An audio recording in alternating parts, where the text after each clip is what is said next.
E nós o que lle propoñemos ao Ministerio de Fomento é que, xa que entre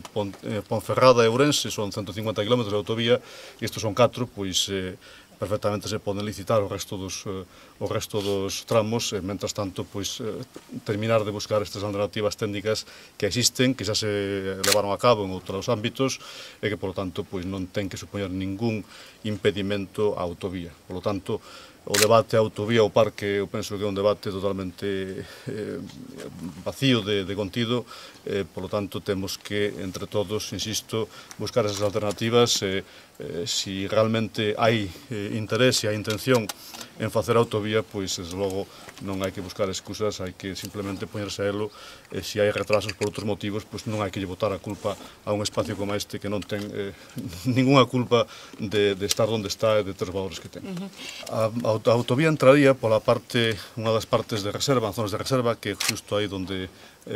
moi cerca de onde pasa tamén a Nacional 120, pero entra en túnel, entra o primeiro kilómetro entra en túnel, eso é unha boa noticia porque é unha zona de reserva, unha das zonas que ten máis interese ecolóxico. Despois discurrería en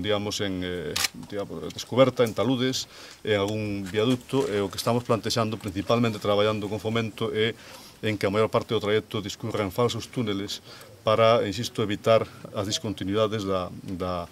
que provocarían para o paso da fauna e para tamén reducir o impacto visual. Estamos vendo outras alternativas tamén, como variar lixeiramente o trazado na última parte, e insisto, son 4 kilómetros, un está en túnel, polo tanto quedarían 3 kilómetros, eu estou seguro que por 3 kilómetros vamos ser capaces de atopar alternativas que non supoñan ningún tipo de retraso. Lóxicamente, son 150 km de autovía, é moi habitual nestas infraestructuras que se acometan os tramos que teñen menos problemas primeiro. Se o que se quere buscar excusas para retrasar, pois eu o que pediría é que o medio ambiente, os nosos espacios protegidos, non sexan a excusa para retrasos que teñen outra orixe.